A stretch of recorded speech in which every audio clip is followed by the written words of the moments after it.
Hey everybody, Darren Cross. Welcome to week 3, Business 149, Business Math. This week we're covering chapters 7 and 8. And you're starting to put those things that we've been talking about into play here. So we're going to be talking about portions and percentages and all of this stuff. This is where it starts to get a little bit busy. So I expect that you guys are actually going to reach out to me here. So chapter 7 is about discounts, trade discounts, chain discounts, and that kind of thing. So let me get it prepared here. So in chapter 7, we're going to learn all about discounts. We're going to learn about trade discounts, cash discounts, credit terms, and that kind of thing, partial payments. We're going to the learning objectives for chapter 7. We're going to calculate single trade discounts with the formula, and you're going to use complements to do that. You're going to explain the terms that relate to FOB. So you're going to look at FOB shipping point and FOB destination. That's pretty simple. You're going to find list price when net price and trade discount are known. You're going to calculate the trade discounts with the net price equivalent rate and with the single equivalent discount rate.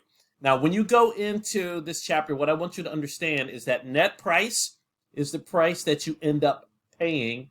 The discount rate or discount price is the rate or the price that you are not going to pay, right? When you get a discount, that discount is the amount that you aren't going to pay. So as you go through this, just think about what really is going on. If they're referring to a discount, they're referring to the rate or the portion that you're not going to pay. And if they're referring to the net price rate or the net price itself, that's the rate or the price that you are going to pay, right? The price is what we pay. The discount is what we don't pay. So as we go further into cash discounts, we're going to list and explain the typical discount periods and credit periods that a business may offer. Now, you are going to have to pay attention. There are basically 3 types of invoices that you're going to look at. And what you're trying to determine is, does this person qualify for the discount within a certain period of time?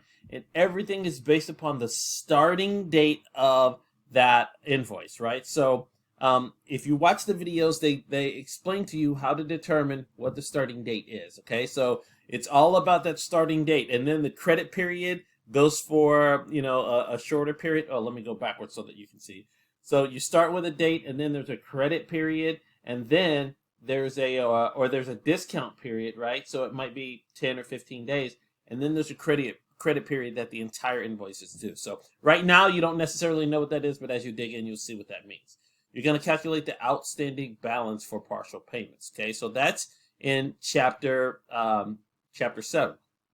Then in chapter 8, you're going to look at markups, markdowns, perishables, and break-even analysis.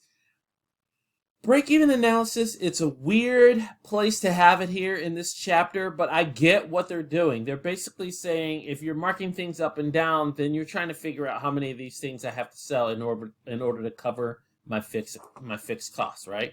So in chapter 8 specifically, you're going to learn how to calculate markup based on cost.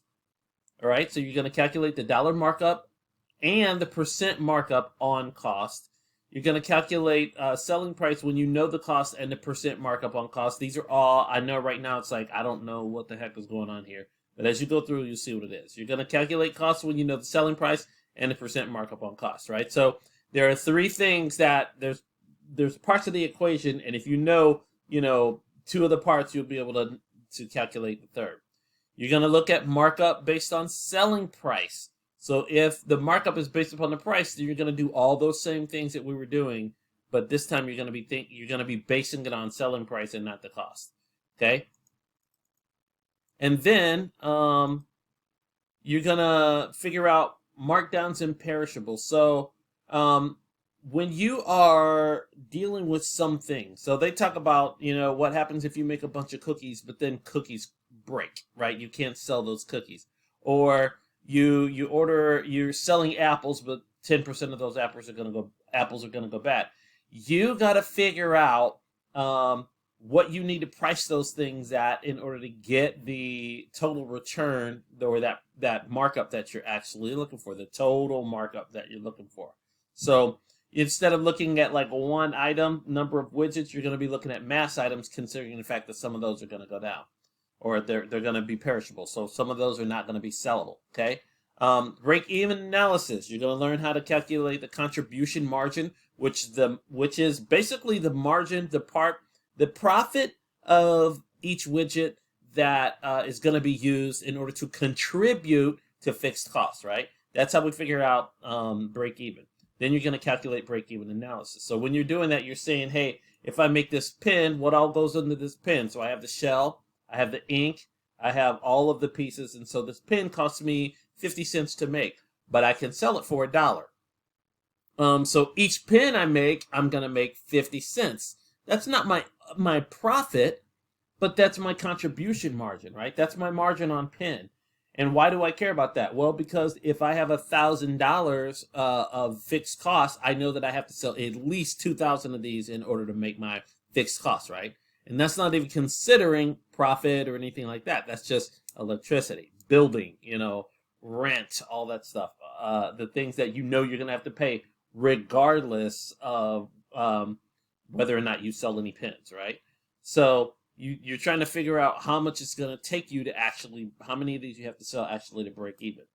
All right. So these concepts are pretty simple, I think. But I think that it can get kind of confusing. So I want to tell you guys this week for sure, do not hesitate to reach out to me. Watch every video on all of these things so that you can understand it. But if you feel like you don't understand it, please reach out to me. I can help walk you through and help you understand what's going on here, okay? So what I would do is go ahead and text me. Just let me know, hey, so-and-so from this class, can we set aside a time this week to talk? And we'll set up a Zoom, and I'll walk you through the problems that you're having. I think that this is where it usually starts to get a little sticky, and I'm encouraging you not to be shy about doing that, okay? So if you feel like you need me, reach out.